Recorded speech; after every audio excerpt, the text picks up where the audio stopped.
Numbers chapter 10. And the Lord spoke to Moses, saying, Make 2 silver trumpets for yourself. You shall make them of hammered work. You shall use them for calling the congregation and for directing the movement of the camps. When they blow both of them, all the congregation shall gather before you at the door of the tabernacle of meeting. But if they blow only one, then the leaders, the heads of the divisions of Israel, shall gather to you. When you sound the advance, the camps that lie on the east side shall then begin their journey. When you sound the advance the second time, then the camps that lie on the south side shall begin their journey. They shall sound the call for them to begin their journeys. And when the assembly is gathered together, you shall blow but not sound the advance.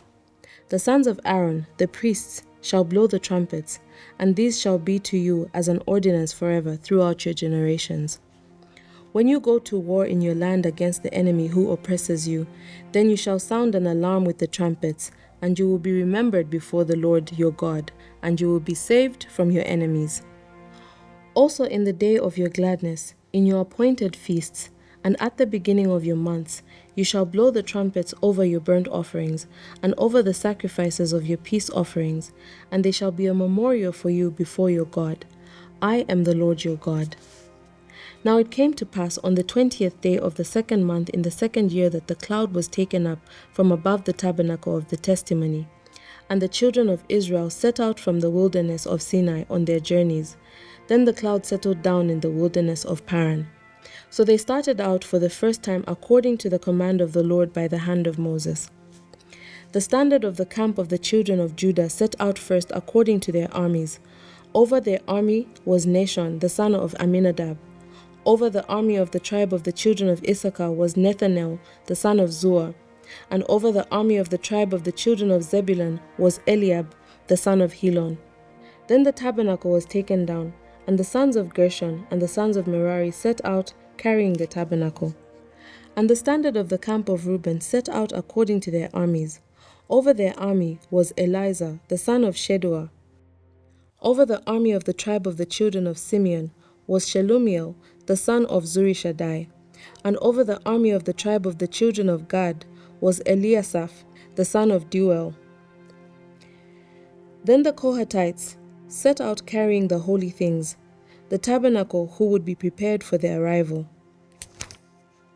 And the standard of the camp of the children of Ephraim set out according to their armies. Over their army was Elishama, the son of Ammihud. Over the army of the tribe of the children of Manasseh was Gamaliel, the son of Pedazah. And over the army of the tribe of the children of Benjamin was Abidan, the son of Gideoni. Then the standard of the camp of the children of Dan, the rear guard of all the camps, set out according to their armies. Over their army was Ahiezer, the son of Ammishaddai. Over the army of the tribe of the children of Asher was Pagiel, the son of Ochran. And over the army of the tribe of the children of Naphtali was Ahira, the son of Enan. Thus was the order of march of the children of Israel, according to their armies, when they began their journey.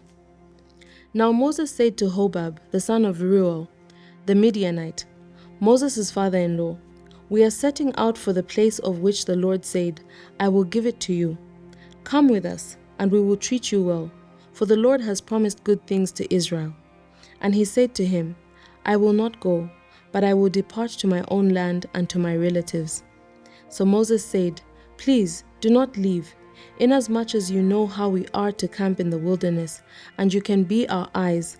And it shall be, if you go with us, indeed, it shall be that whatever good the Lord will do to us, the same we will do to you.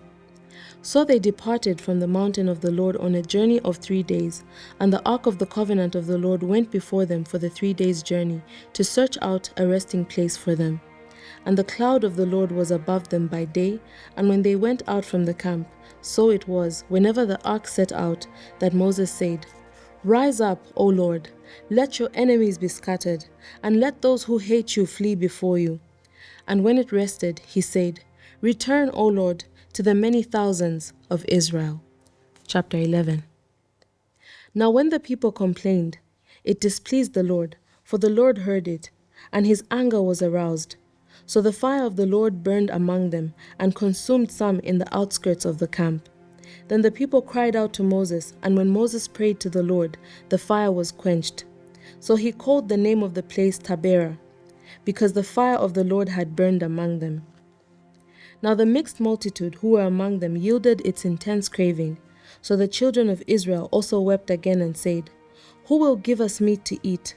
We remember the fish which we ate freely in Egypt, the cucumbers and the melons, the leeks, the onions and the garlic.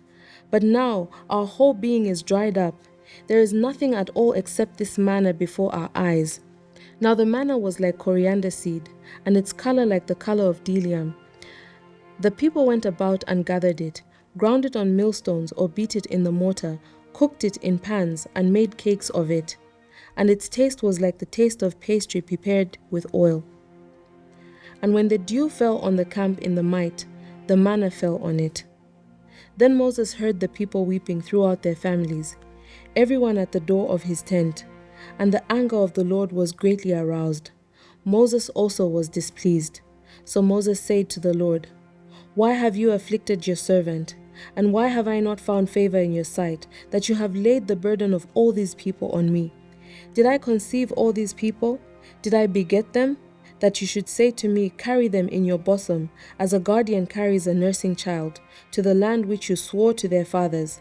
Where am I to get meat to give all these people? For they weep all over me, saying, 'Give us meat that we may eat.' I am not able to bear all these people alone, because the burden is too heavy for me. If you treat me like this, please kill me here and now, if I have found favor in your sight, and do not let me see my wretchedness." So the Lord said to Moses, "Gather to me 70 men of the elders of Israel, whom you know to be the elders of the people and officers over them. Bring them to the tabernacle of meeting, that they may stand there with you.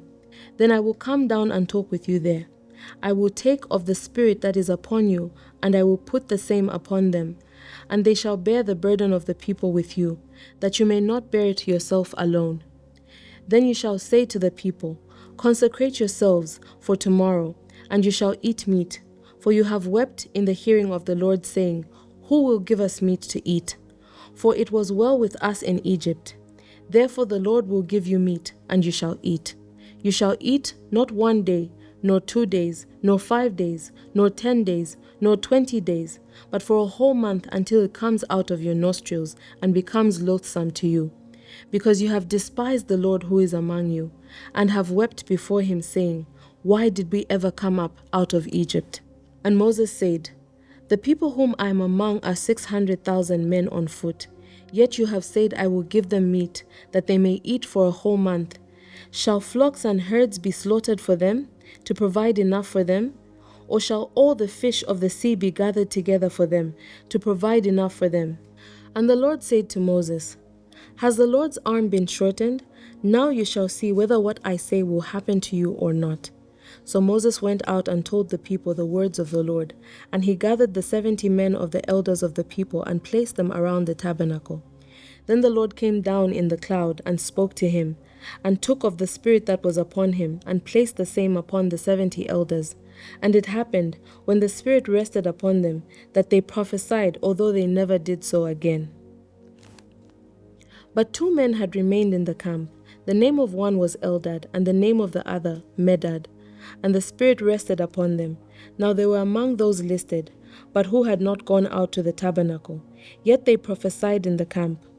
And the young man ran and told Moses and said, "Eldad and Medad are prophesying in the camp." So Joshua, the son of Nun, Moses' assistant, one of his choice men, answered and said, "Moses, my lord, forbid them." Then Moses said to him, "Are you zealous for my sake? Oh, that all the Lord's people were prophets, and that the Lord would put his Spirit upon them." And Moses returned to the camp, he and the elders of Israel.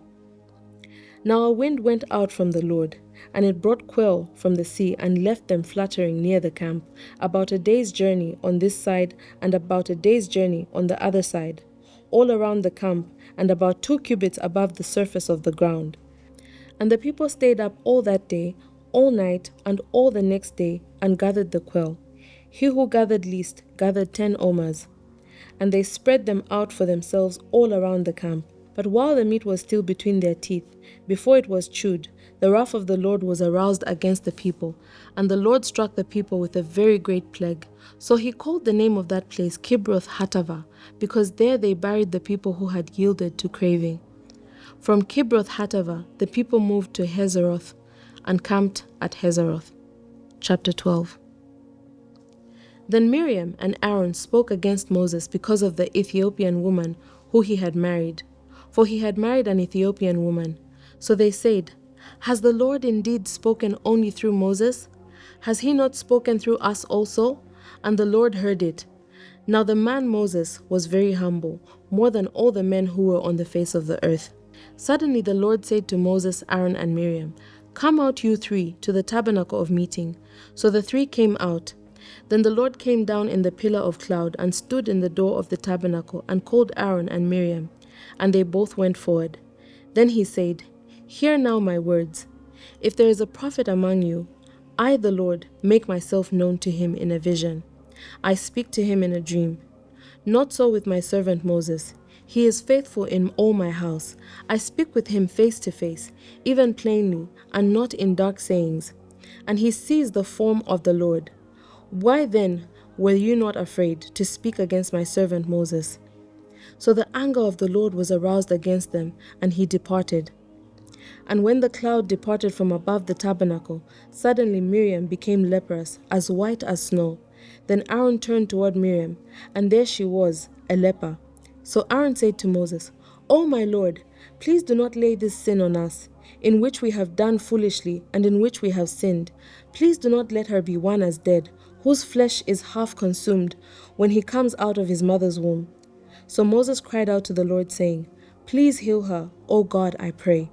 Then the Lord said to Moses, "If her father had put spit in her face, would she not be shamed 7 days? Let her be shut out of the camp 7 days, and afterward she may be received again." So Miriam was shut out of the camp 7 days, and the people did not journey till Miriam was brought in again. And afterward the people moved from Hazeroth and camped in the wilderness of Paran.